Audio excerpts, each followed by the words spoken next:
마태복음 4장 18절에서 25절의 말씀, 이 계시의 말씀을 한 절씩 교독하시고 마지막 절 합독하실 때 살아계신 하나님의 음성을 들을 수 있기를 원합니다. 18절의 말씀입니다. 갈릴리 해변에 다니시다가 두 형제 곧 베드로라 하는 시몬과 그 형제 안드레가 바다에 그물 던지는 것을 보시니 그들은 어부라. 따라오라, 내가 너희를 사람 낚는 어부가 되게 하리라 하시니 그들이 곧 그물을 버려두고 예수를 따르니라. 거기서 더 나시다가 다른 두 형제 곧 세베대의 아들 야고보와 그의 형제 요한이 그의 아버지 세베대와 함께 배에서 그물 깁는 것을 보시고 부르시니 그들이 곧 배와 아버지를 버려두고 예수를 따르니라. 예수께서 온 갈릴리에 돌아다니사 그들의 회당에서 가르치시며 천국 복음을 전파하시며 백성 중에 모든 병과 모든 약한 것을 고치시니 그의 소문이 온 수리아에 퍼진지라. 사람들이 모든 앓는 자 곧 각종 병에 걸려서 고통당하는 자, 귀신 들린 자, 간질하는 자, 중풍병자들을 데려오니 그들을 고치시더라. 갈릴리와 데가볼리와 예루살렘과 유대와 요단강 건너편에서 수많은 무리가 따르니라. 아멘, 아멘. 자, 우리 옆에 분들 활짝 웃으시면서 한 번 더 인사합시다. 메리 크리스마스 한번 인사하시기 바랍니다. 메리 크리스마스. 네, 11월 성탄의 계절입니다. 마음껏 기뻐하고 마음껏 영광 돌리고 마음껏 주님 주시는 축복을 누리는 복된 성탄 다 되시기를 주님의 이름으로 축원합니다. 어떤 목사님이 말씀하시기를 꼭 그렇게 해야 된다는 것은 아닌데 새해가 되면 성경을 하나씩 다 바꾸면 좋겠다, 그런 이야기를 하세요. 여러분, 참고로 저는 성서공회에서 나온 사람이 아닙니다. 여러분, 담임 목사예요.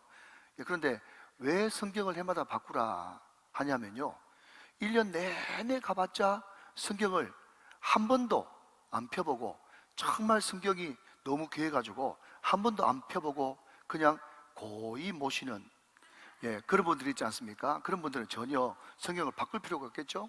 그런데 우리 성도님들처럼 늘 성경을 사랑하고 암송하고 묵상하고 연구하고 그런 분들은요, 항상 성경을 읽을 때는 밑줄을 긋게 되어 있거든요. 밑줄을 긋는데 저희들도 늘 색연필 가지고 이제 밑줄을 긋지 않습니까?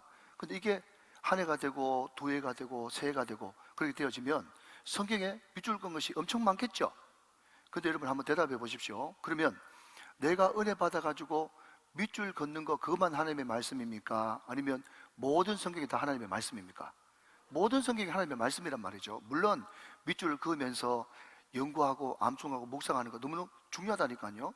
그런데 그게 한 해, 두 해, 10년, 20년 계속 똑같은 성경을 이제 가지고 다니게 되다 보면 어떤 강사님께 말씀을 듣습니다. 부목사님께 말씀을 듣습니다. 또 담임 목사님께 말씀을 듣습니다. 내가 스스로 읽고 묵상한 말씀이 있습니다.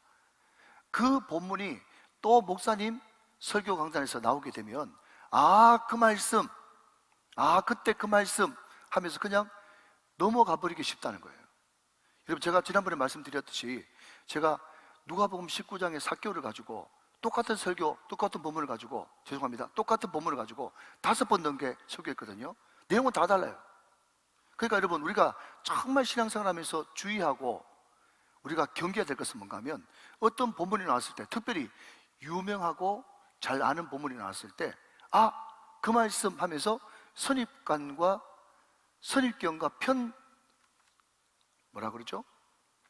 편견을 가지고 말씀을 딱 들어버리면요, 얼마나 중요한 하나님의 세면 음성, 성령님의 음성을 들을 수가 없다는 거예요. 제가 말씀드릴 것은 성경책 사라고 제가 광고하는 것도 아니고, 여러분들이 더 잘하는 본문이 나오면 나올수록 더 선입견과 편견을 버려버리고 오늘 이 말씀을 통해서, 이 잘하는 이 말씀을 통해서 어떤 말씀을 하나님께서 허락하실까, 성령의 음성에 더 민감하게 반응할 수 있는 저와 여러분이 다 되시기를 먼저 주님의 이름으로 부탁을 드립니다. 여러분, 저도 성경을 그냥 대충 읽을 때는요, 여기 사람을 낚는 어부, 또 다른 데 보니까 사람을 네가 취하리라, 이 말씀을 이렇게 내가 묵상하면서 이게 같은 말이구나, 이렇게 생각을 했다는 거예요. 그런데 여러분, 오늘 본문에 베드로가 예수님께 부름받는, 콜링받는 그런 본문이 나오는데, 베드로가 여러분 한 번 콜링 받아가지고 평생 주님을 섬겼습니까? 아니면 2번 이상 부름을 받았습니까? 정답은 후자입니다. 먼저 좀 확인시켜 드릴게요. 요한복음 1장 40절에서 42절 말씀을 먼저 제가 읽도록 하겠습니다. 그냥 눈으로 한번 확인해 보시죠. 요한의 말을 듣고 예수를 따르는 두 사람 중에 하나는 시몬 베드로의 형제 안드레라. 그가 먼저 자기의 형제 시몬을 찾아 말하되 우리가 메시아를 만났다 하고, 메시아는 번역하면 그리스도라. 데리고 예수께로 오니 예수께서 보시고 이르시되 내가 요한의 아들 시몬이니 장차 게바라 하리라 하시니라. 게바는 번역하면 베드로다 그랬어요. 여러분, 학자들이 말하기를 요한복음 1장의 그 베드로의 부름, 그리고 오늘 본문에 나오는 마태복음 4장의 부름은요, 여러분 똑같이 내용이 있어도 저자의 관점에 따라서, 시각에 따라서 내용이 다를 수 있거든요. 그러니까 요한복음 1장의 그 부름과 오늘 마태복음 4장에 나오는 부름은, 사건은 내용은 다르지만 같은 부름이다 그렇게 이야기합니다. 요한복음 1장과 마태복음 4장은 같은 부름이다 그러는 거예요. 그런데 여러분, 이때만 베드로가 부름받은 것이 아니라 누가복음 5장 1절부터 10절 그 말씀 말이죠. 주여 나를 떠나소서 나는 죄인입니다 라고 했던 그 부름도 또 있거든요. 자, 한번 확인해 보십니다. 누가복음 5장으로 넘어가서 10절의 말씀이에요. 세베대의 아들로서 시몬의 동업자인 야고보와 요한도 놀랐습니다. 예수께서 시몬에게 이르시되 무수하지 말라. 이제후로는 내가 사람을 취하리라 하시니. 여러분, 우리는 성경을 대충 읽으면요, 누가복음에도 사람을 취하겠다, 마태복음에도 사람을 낳는 어부가 되겠다, 같은 말 했냐 하면서 같은 사건처럼 생각됩니다. 그런데 여러분, 제가 PPT는 준비 못했지만 오늘 본문 여러분 4장 18절 말씀을 보시면 시몬과 그의 한 형제 안드레가 지금 고기를 잡으려고 그물을 던지는 모습을 보게 돼요. 지금 그물 던지고 있죠, 그죠? 그런데 누가복음 5장에 보면 밥이 맞도록 한 마리도 못 잡고 그물을 씻은지라 그렇게 되어 있어요. 그러니까 여러분, 내용이 같은 거예요, 다른 거예요? 완전 다르단 말이죠. 그러니까 다시 한번 정리합니다. 베드로의 부름은 2번, 엄밀하게 말하면 3번입니다. 언제? 요한복음 21장에 예수님 배반하고 다시 갈릴리로 가서 고기 잡고 있을 때 예수님이 또 찾아오셨잖아요. 요한의 아들 시몬아, 내가 너를 사랑하느냐? 내가 주님을 사랑하는 줄 주님께서 하십니다. 내 양을 먹이라, 내 양을 치라. 그까지 합치면 3번 부름을 받는 거예요. 분명히 요한복음 1장과 마태복음 4장에 부름을 받았는데 그냥 예수님을 다시 떠났다가, 여러분 생각해 보십시오.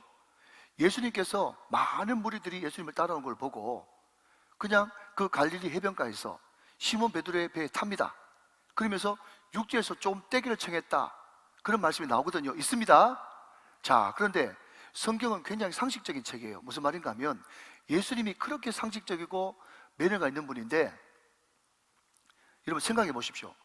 베드로를 그 전에 한 번도 안 만났는데 거기 보니까 예수님께서 베드로한테 네 배 좀 타도 되겠니? 그렇게 물어봤다는 내용이 전혀 없어요.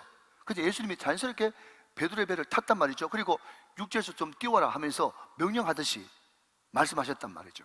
그러니까 누가복음 5장의 그 사건은 이미 예수님과 베드로와 일면식이 있고 관계가 있었던. 자, 그러면 제가 말씀드리고 싶은 것은, 그러면 베드로가 분명히 마태복음 오늘 4장에서 부름받았는데 왜 다시 갈릴리 어부로 돌아가서 자기 일에 충실했을까 하는 겁니다. 여러분, 많은 사람들이 이렇게, 학자들이 이야기합니다. 예수님의 12제자 가운데 유일하게 가정에 있었던 사람은 누구예요? 베드로입니다. 예수님이 베드로의 장모의 열병을 고친 사건이 그 전에 있었지 않던가요? 그럼 저는요, 이것을 충분히 공감합니다. 제가 총신신대원에 들어갈 때 거기에 나이 좀 연세 드셔가지고 오시는 분들이 계셨어요. 그분들이 다 엘리트고 직장 좋고 돈 많이 벌다가 왔습니다. 근데 문제는 뭔가 하면 신학교 처음 들어가지고 헬라를 배우고 히브리어를 배우고 또 날마다 예배드리고 찬송 부르고 또 아직까지 관계가 형성되지 않고 잘 모를 때니까 옆에 사람 보니까, 저 같은 사람 보니까 완전 천사 같고 완전 성자 같잖아. 그러니까 너무너무 좋고 만족했는데 문제는 뭔가 하면 자기는 좋은 직장 다니다가 확실한 하나님의 콜링, 부름을 받아가지고 너무나 뜨겁게 확신 있게 신대원에 들어갔는데 자기 부인은 좋은 직장 있는 남편 보고 결혼했지 전사하고 결혼하지 않았거든. 근데 남편이 하루는 뜬금없이 은혜라는 것을 받고 와가지고 신학교 가고 전도사 한다 그러니까 그 집안 안에서 전쟁이 벌어지는 거예요. 그래서 중간에 그만두는 사람 제가 너무너무 많이 봤습니다. 베드로 역시 모르긴 몰라도 이런저런 염려와 걱정, 두려움 때문에 주님을 떠나고 다시 읍으로 백했던 것 같아요. 그럼 제가 이 말씀을 드리는 이유가 무엇입니까? 우리는 지난 한 해 정말 송구 영신 예배를 드리면서 뜨거운 가슴으로 하나님의 부름으로 은혜를 받아서 시작했어요. 그런데 1년 언제 주님을 놓쳐버린지 모르겠는데 놓쳐버리고 지난 코로나 3년 동안에 내가 분명히 소명이 있고 뜨거움이 있고 부르심이 있고 나는 하나님의 일꾼으로 하나님의 제자로 하나님의 보내심을 받은 사도로 살아야 되겠다고 하는 굳은 결심이 있었음에도 불구하고 3년이라고 하는 그 세월 동안 언제 놓쳐버린지 모르게 우리는 다시 옛날로 세상으로 부름받기 전의 모습으로 은혜 받기 전의 모습으로 돌아가지는 않았냐 하는 것입니다. 사랑하는 여러분, 오늘 이 강단에서 쏟아지는 이 메시지와 말씀을 통해서 다시 한 번 더 주님의 부르시는 뚜렷한 부름의 음성, 베드로의 부름이 여러분의 부름이 다 되시기를 주 예수 그리스도의 이름으로 축원합니다. 축복합니다. 요한복음 14장 12절 말씀에 이런 말씀을 하시죠. 제가 참 좋아하는 말씀인데, 내가 하는 일을 너도 할 것이요 이보다 더 큰 일도 하리라. 우리 예수님께서 베드로를 비롯한 모든 제자들을 부르신 이유가 물론 그들과 함께 하시고 임마누엘 동행하시기 위해서 그들을 부르셨지만 그와 동시에 예수님이 이 땅에 계시면서 했던 모든 일들을 제자들이 똑같이 했으면 좋겠다, 그런 바람과 소원을 가지고 제자들을 부르셨다는 거예요. 여러분, 한때 성경책 다음으로 많이 팔린 책이 있는데 그게 뭔가 하면 찰스 쉴든이라고 하는 목사님이 쓴 예수님이라면 어떻게 하셨을까라고 하는 책이 있습니다. 여러분, 책 제목에서부터 알듯이 그 책에 보면 예수님이 신문사 사장이었다면, 예수님이 교수님이었다면, 선생님이었다면, 예술가였다면, 예수님이 공장장이었다면, 예수님이 아빠 엄마였다면 어떻게 모든 사건 실생활의 하나하나를 어떻게 행동하고 어떤 태도를 취하셨을까, 그 내용이 예수님이 어떻게 했을까라고 하는 그 책에 포함되어 있거든요. 여러분, 저는 이 생각을 해봅니다. 만약 예수님이 우리 교회 담임 목사였다면, 예수님이 우리 교회 장로님이고 집사님이고 권사님이고 권속이었다면 우리 예수님이 우리 교회를 어떻게 섬기고 어떻게 교회를 이끌어 나가실 것인가, 그것을 오늘 저는 말씀을 통해서 한번 살펴보기를 원하는 것입니다. 첫 번째로, 우리 예수님은 이 땅에 계실 때 가장 먼저 했던 일이 사람을 세우는 일이었습니다. 사람을 세우는 일. 자, 여러분, 오늘 설교 제목이 내가 한 일을 너희도 할 것이요 입니다. 예수님이 이 일을 하셨다 그러면 우리는 분명히 우리도 그 일을 하고 싶습니다. 그 소원을 가져야 그게 특별한 것이 아니라 정상입니다. 믿으시면 아멘. 자, 여러분, 오늘 우리는 마태복음 4장을 펼쳐놨습니다. 그 전에 어떤 일이 있었는가 하면 예수님께서 사생의 30년을 마치시고 이제 공생에 의해 세례 요한에게 세례 받으시고 또 성령에 이끌려 광야에서 40일 동안 금식하면서 마귀에게 시험을 받으시고 그 다음에 회개하라 천국이 가까웠다 하면서 선포하시면서 드디어 하나님의 나라 천국, 자기의 공생애를 시작했는데, 회개하라 천국이 가까웠느니라 그 선포 다음에 제일 먼저 했던 것이 뭔가 하면 오늘 본문이에요. 베드로, 안드레, 야고보, 요한, 사람들을 뽑으시고 세움으로써 하나님의 일을 해나가시는 것입니다. 여러분, 허더슨 테일러라고 하는 유명한 선교사가 이런 이야기를 했어요. 하나님이 일하시는 방법은 항상 사람이다 그랬어요. 하나님은 항상 어떻게 일하신다고요? 사람을 세워서 일하신다는 거예요. 사람을 세워서. 하나님은 전능하시고 전지하시기 때문에 얼마든지 자기 임의로 자기 스스로도 그 일을 할 수가 있습니다. 아직도 복음이 전혀 들어갈 수 없는 중동이나 아랍이나 그런 지역에서는요, 하나님께서 직접 꿈으로 나타나시기도 하고 환상으로 나타나시기도 하고 특별한 그런 이적을 보이셔가지고 직접 전도하시는 그런 지역도 있어요. 그럼에도 불구하고 하나님이 항상 일하시는 방법은 99% 이상 사람, 어떤 사람? 자기 마음에 합한 사람을 세우셔서 하나님의 일을 만들어 가시는 거겠죠. 여러분, 저는 이 이야기를 너무 좋아해서 자주자주 이 말씀을 드립니다. 우리 예수님께서 그냥 지어낸 말이에요. 한번 들어보십시오. 우리 예수님께서 이제 모든 공생의 테텔레스타이 그 모든 것들을 다 마치고 이제 천국 하늘 나라에 올라갔어요. 그때 천사장이 예수님을 맞으면서 인사를 꾹 하면서 주님 33년 동안 참 고생 많으셨습니다. 인사를 한 다음에 그런데 주님 너무 궁금해서 그런데 하나 여쭤보겠습니다. 뭔데? 예수님께서 3년 동안 공생애를 보내시면서 그 땅에서 뭘 하고 오셨습니까? 예수님께서 1초도 머뭇거리지 않고 나 제자 세우고 왔지 12제자 그 이야기를 듣고 천사장이 말이죠 막 콧방귀를 막 끼는 거예요. 아니 그 사람들이요?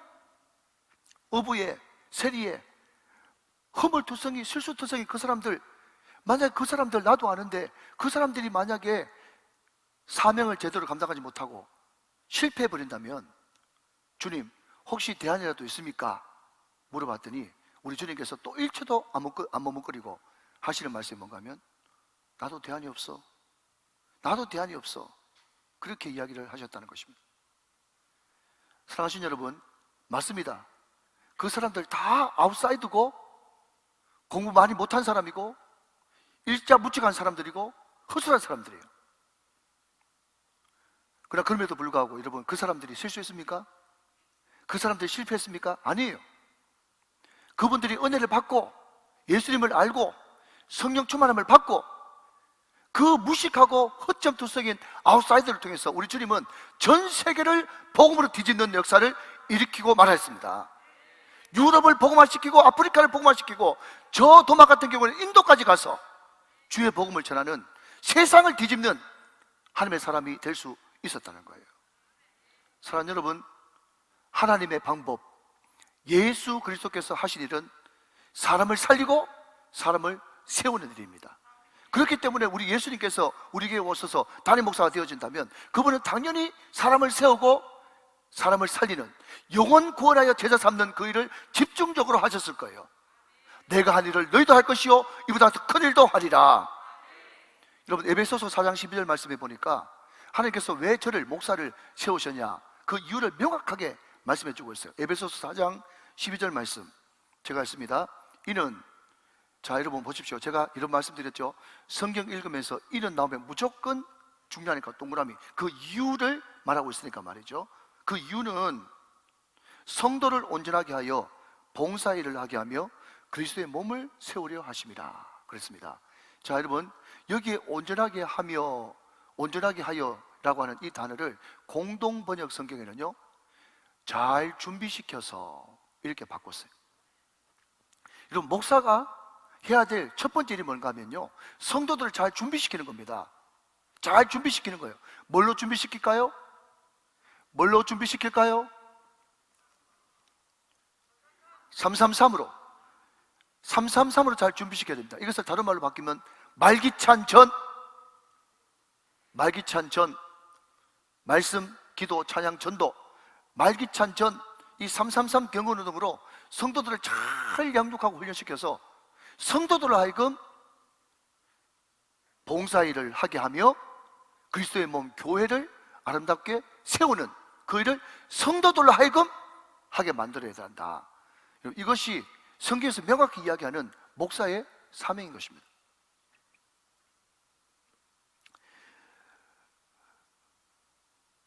어떤 목사님이 이런 이야기를 했습니다. 이때까지 한국교회는 운동 경기를 따지자면 복싱이에요, 복싱. 여러분 혹시 마이크 타이슨 아십니까? 마이크 타이슨. 예, 저는 개인적으로는 매니 파키아오 이 운동선수를 좋아하는데 아무튼 자 복싱 선수 세계 챔피언이 말이죠 우리나라 대표로 막 올라가서 이제 복싱을 하는 겁니다. 그러면 으이샤 하면서 막 잘 싸우라고 막 하잖아요. 그러니까 복싱 경기 같은 경우는 싸우는 사람이 한 사람밖에 없어. 이때까지 한국교회는 어떻게 교회를 이끌어왔는가 하면 링 위에 목사를 올려놨어. 목사가 죽자 사서 싸우는 거예요. 그러면 목사 외의 모든 성도들은 그냥 응원자 내지는 구경꾼이 돼가지고 으이샤 우리 목사님 화이팅 이겨라 그런 교회였다는 거예요. 근데 교회는 그것이 아니고 교회는 굳이 예를 들자면 축구 경기라 목사는 뭐냐고 물으신다면 목사는 감독 내지 코치라고 말하겠어요? 그러면 운동장에서 뛰는 사람은 누가 돼야 되느냐? 누가 뛰어야 되죠? 내가 뛰어야 되고 성도들이 뛰어야 되는 거예요. 성도들이 운동장에 뛰는 선수요. 그러면 응원은 누가 합니까? 히브리서 말씀에 명확하게 이야기하고 있어요. 천군 천사들이 너희를 응원해 준단 말이죠. 먼저가 믿음의 조상들이 너희를 응원해 준단 말이죠. 여러분, 보좌 앞 성부, 성자, 성령 삼위 하나님은 우리를 응원해 주시고 계신단 말이죠. 여러분, 이게 주님께서 그토록 바라시던 그리스도의 몸된 교회의 모습이에요. 여러분, 성도들이 선수입니다. 목사는 그분들이 뭐가 필요한지 공급해주고 코치해주고 또 알려주고 계획해주는 감독과 코치가 목사예요.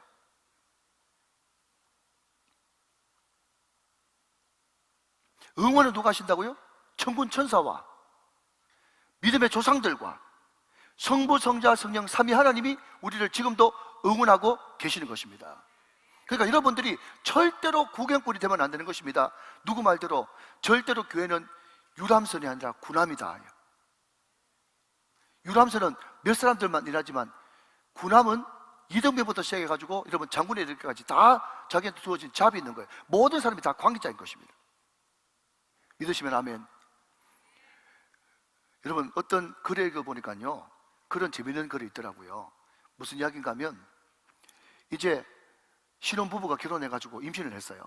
이제 때가 돼가지고 이제 출산한단 말이죠. 출산하는데 뭐 옛날 이야기겠죠. 요즘에는 너무 시설이 좋아가지고. 근데 자기 아내 되는 사람을 산부인과 데려갔는데 얼마나 그 출산 과정이 고통스러운지 막 비명 지르고 악 지르는 소리가 그냥 바깥에까지 막 흘러오는 거예요. 근데 가보니까 이 비명 소리를 들으니까 마누라가 곧 죽게 생겼어. 이 초보 아빠가 말이죠, 막 안절부절 어떻게 할 줄 모르면서 막 아내가 너무 크게 고함 지르니까 내가 가서 좀 손에도 붙잡아 줘야 되겠다 하면서 갔는데 간호사 선생님이 하는 말이 뭔가 하면 아버님 안 됩니다. 여기 관계자 외출입 금지입니다 이랬거든요. 그랬더니 아빠가 하는 말이 제가 관계자입니다. 못 알아듣는 분이 두 분 계십니다.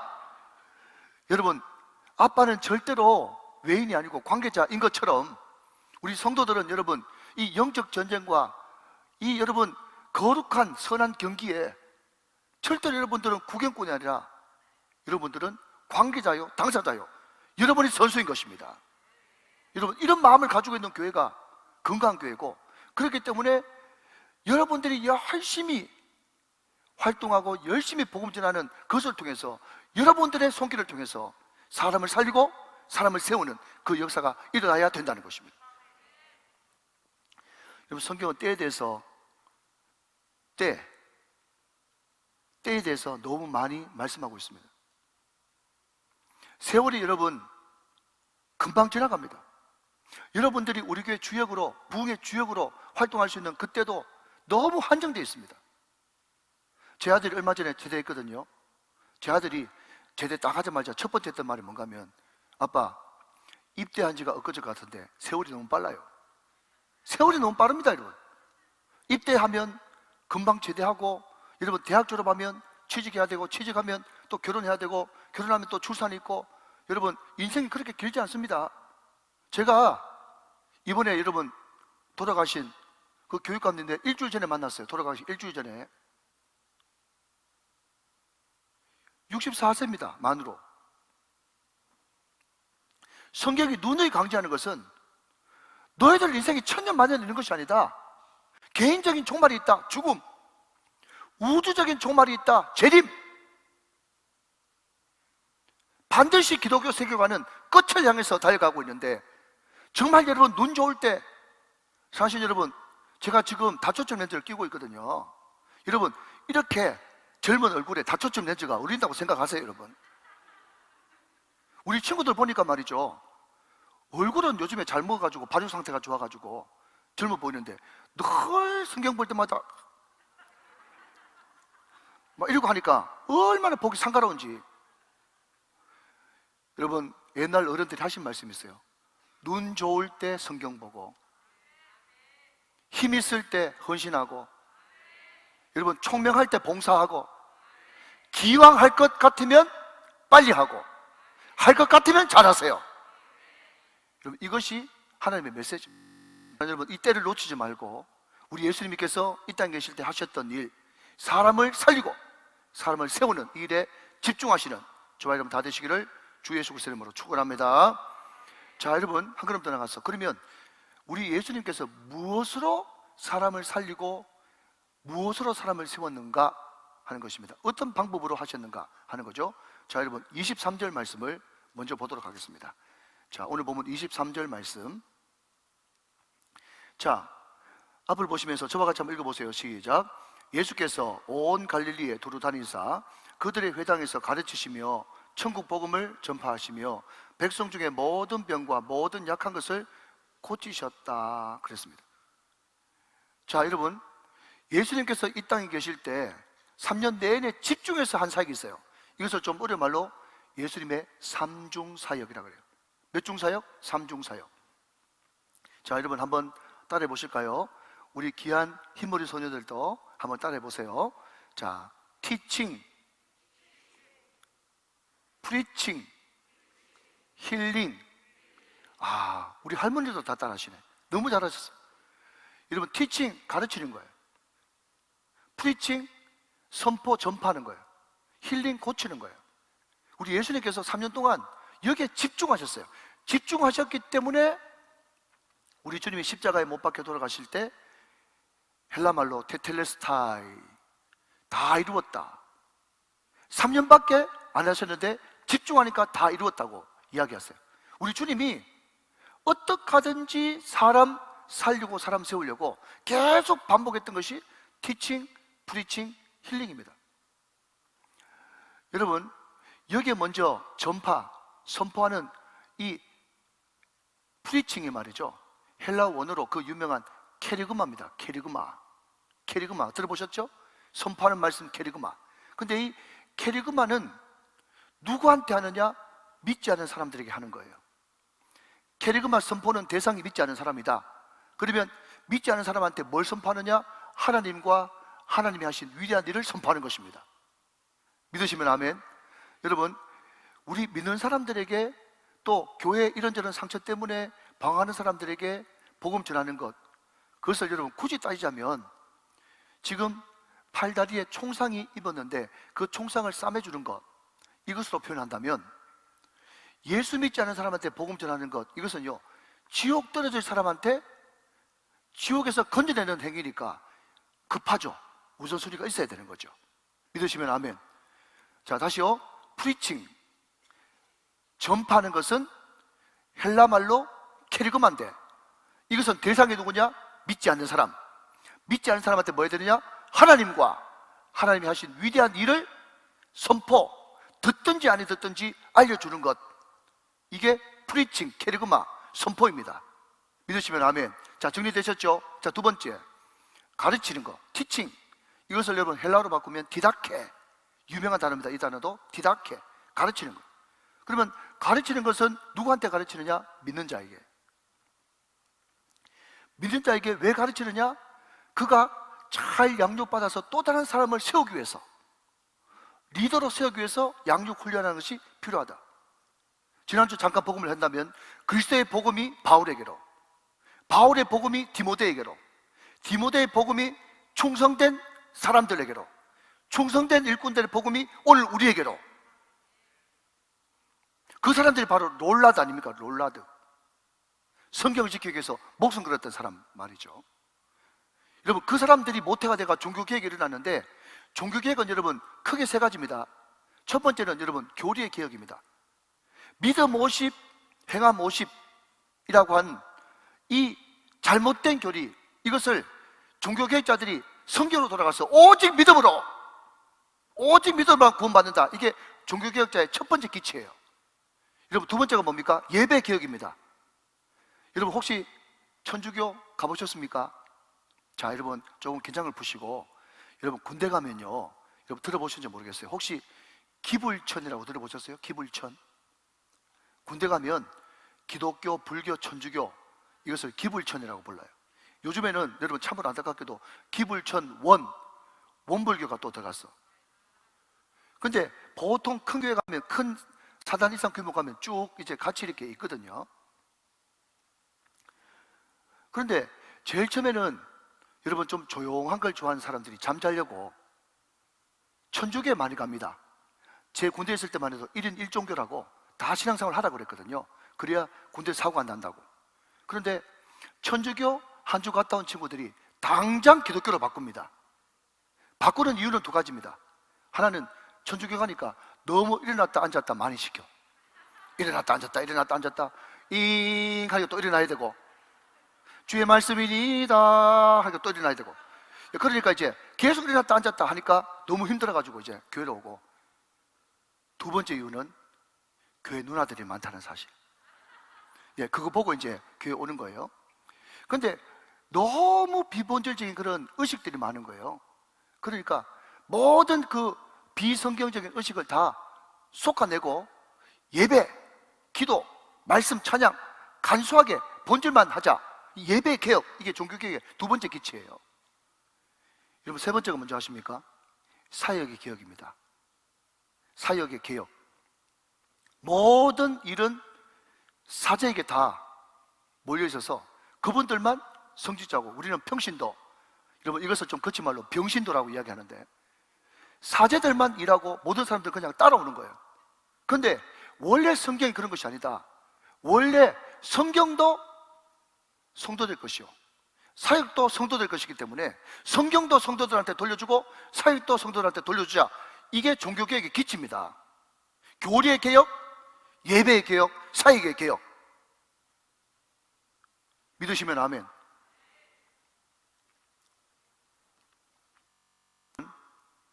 성도들한테 그것을 가르쳐주기 위해서 어떻게 해야 되겠습니까? 그럼 잘 들으십시오. 우리 예수님께서 구약 신약을 통해서 끊임없이 이야기하고 있는 것은 딱 두 가지입니다. 자, 오늘 본질 이야기하니까 잘 들으십시오. 하나는 사랑하라, 또 하나는 제자 삼으라 입니다. 마태복음에 보면 누구를 사랑할까요? 했더니 위로 하나님을 사랑하고 옆으로 내 이웃을 내 몸과 같이 사랑해라. 이것이 율법과 선지자, 이것을 두 글자로 바꾸면 구약이에요. 율법과 선지자의 강령, 강령할 때 강자가 무슨 강자인가 하면 별이 강자거든. 한번 따라해 보실까요? 별이 강, 시작. 별이 강.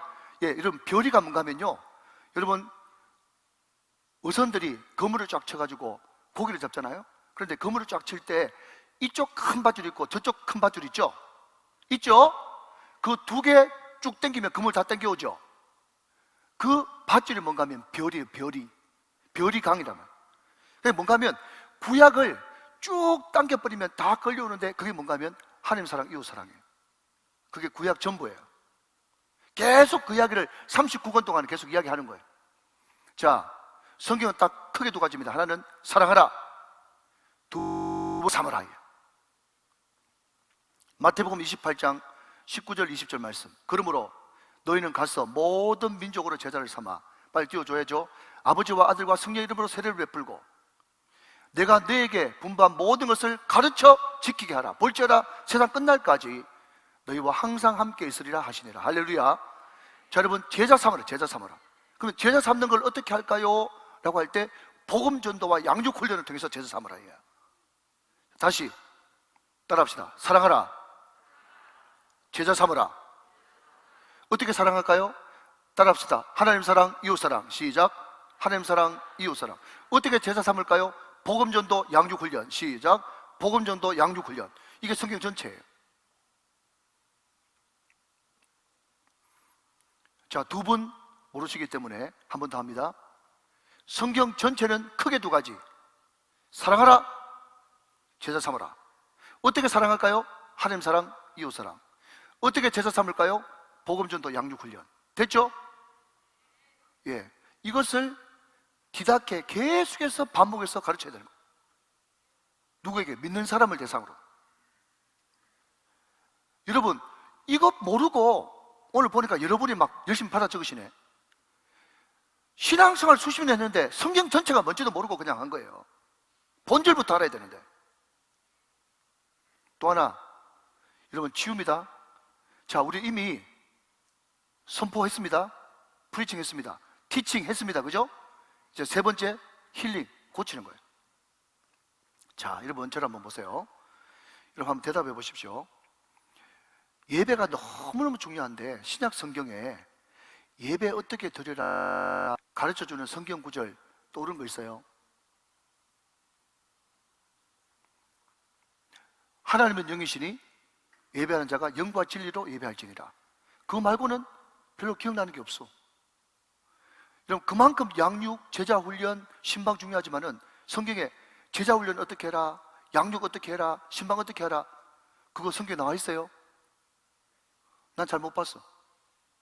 그런데 병 고치는 이 힐링, 고치는 사역은 말이죠. 이것은 오늘 당장 보세요. 24절 말씀에 보니까, 자 중간에 보면 곧 각종 병에 걸려서 고통당하는 자, 귀신 들린 자, 간질하는 자, 중풍병자들을 데려오니 그들을 고치시더라.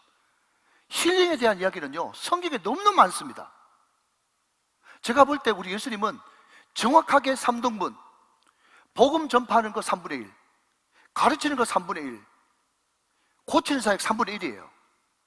그런데 우리 교회가 속한 교단은 대한예수교단의 합동측입니다.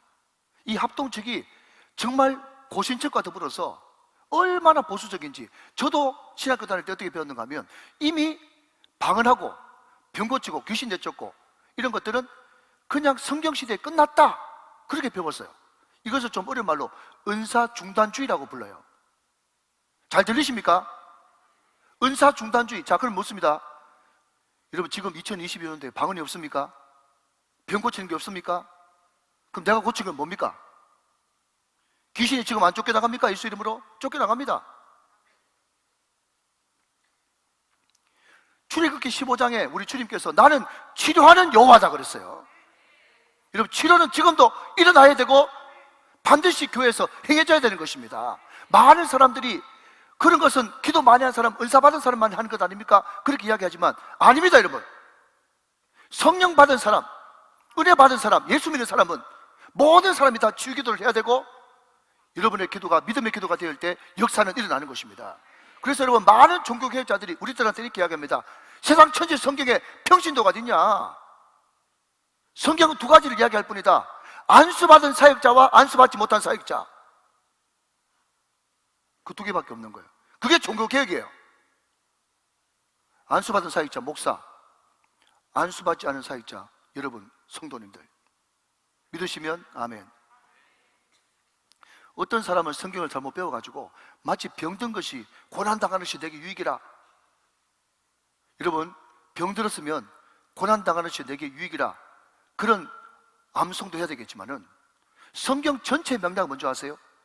이미 예수님께서 십자가에 2000년 전에 못 박혀 돌아가실 때, 아멘 하시기 바랍니다. 가난도, 저주도, 질병도, 지옥도 다 십자가에서 청산하셨습니다. 그가 찔림은 우리의 허물 때문이요, 그가 상함은 우리의 죄악 때문이라. 그가 징계를 받음으로 우리가 평안을 누리고 그가 채찍에 맞음으로 우리가 나음을 입었도다. 이미 주님께서 십자가에 못 박혀 죽으시고 고난받고 채찍 받음으로써 우리의 질병은 다 고침받은 거예요. 그러니까 여러분 고난당하는 것이 내게 유일하 하면서 질질 울지 말고 차라리 그때 이렇게 선포하십시오. 질병아 네가 무엇이냐? 큰 산은 무너지고 평지가 되어질지어다. 너는 불법이야. 이미 예수님께서 2000년 전에 해결했어. 사랑하는 여러분, 담대하게 선포하고 어떤 상황에서도 기죽지 않은 위풍당당 크리스찬으로 세상을 이기고 마귀를 이기고 자신을 이기고 승리해야 될 줄로 믿습니다. 잘 됩니다. 잘 되고 있습니다. 잘 될 일만 남았습니다. 안 되는 것이 기적입니다. 이런 각오와 결단들이 더 필요한 거예요. 자 여러분 이제 말씀을 맺겠습니다. 우리 예수님께서 이 땅에 계실 때 하신 일, 내가 한 일을 너도 할 것이요 이보다 더 큰 일도 하리라. 예수님 이 땅에 계실 때 뭐 하시는데요? 영혼 구원하여 제자 삼는, 사람을 살리고 사람을 세우는 일을 하셨습니다. 무엇으로서 사람을 살리고 무엇으로 사람을 세우셨는데요? 티칭, 프리칭, 힐링, 선포하시고 가르치시고 고치시는 이 사역을 통해서 사람을 살리고 사람을 세우는 일을 하셨다. 그렇다면 마지막으로 우리가 이 일을 할 때 어떤 마음으로 해야 되느냐? 자, 여러분 마지막으로 19절 말씀을 읽고 말씀을 맺도록 하겠습니다. 오늘 본문 19절 말씀입니다. 자, 앞을 보시면서 같이 저와 한번 읽어주시죠. 시작. 말씀하시되 나를 따라오라. 내가 너희를 사람을 낚는 어부가 되게 하리라. 그랬습니다. 여러분 여기에 어부 동그라미 한번 쳐보실래요? 어부.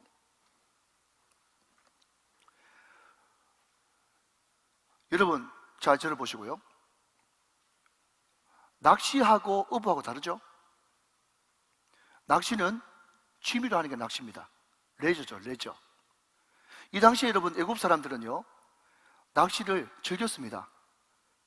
레저로 했죠. 낚시의 역사가 굉장히 오래된 겁니다. 지금으로부터 수천 년 전부터 이제 낚시를 했으니까요. 레저로 했어요. 그 사람들은. 잡혀도 그만, 안 잡혀도 그만이에요. 그렇지만 여러분 어부는요 안 잡히면 자기부터 시작해서 온 가족들이 다 굶어 죽는 겁니다. 낚시하고 여러분 어부는 완전히 다릅니다. 저는 개인적으로 다큐멘터리를 좋아해가지고 EBS 극한 직업 이런 거 한 번씩 봅니다. 근데 거기에 여러분 알래스카의 대게잡이 이게 나왔거든요. 한번 보세요. 근데 제일 처음에 여러분 그냥 평온한 바다에서 출항할 때는 이 사람들의 연봉이 1억도 훨씬 넘는데 와, 그 대게잡이 그거 완전 대박이네 싶었는데요. 조금 지나니까 파도가 치는데 그 알래스카 영하 20도 30도의 그 파도에 말이죠, 막 파도가 집채만한 파도가 5, 6m 파도가 막 치는데 확 올라왔다가 내려가고 가는데 막 파도가 막 배 위로 막 넘나들면서, 근데 거기서도 막 그 흔들리는 배에서도 목숨 걸고 대게잡이를 하더라고. 그게 어부입니다. 이것을 여러분 다른 말로 바꾸면 때를 얻든지 못 얻든지 헌신하고 충성하는 거예요. 이게 어부신앙이에요. 1년에 한 번 우만축, 그때 목사님이 몇 주 동안 전도에 대해서 막 강조하고 하니까 마지못해 데려오는 그런 것이 아니고, 어부 전도는 어떤 전도냐, 매주마다 때를 얻든지 못 얻든지 그 영혼들을 데리고 오는 것, 주님 앞에 이방인을 제물로 바치는 것, 이게 어부신앙이에요. 사랑하시는 여러분, 말씀 뵙겠습니다. 하나님이 이 땅에 예수님이 이 땅에 계실 때 항상 사람을 세우고 사람을 살리는 역할을 했습니다. 그 방법은 티칭, 프리칭, 힐링입니다. 그것이 정말 우리 가운데 깊이, 그리고 오늘 성경 말씀의 주제처럼 내가 한 일을 너도 할 것이요, 이보다 더 큰 일도 하기 위해서는 우리가 어부신앙이 돼서, 낚시가 아니라 사람을 낚는 어부가 돼서 때를 얻든지 못 얻든지 진력하는 것입니다. 오늘 베드로를 다시 불러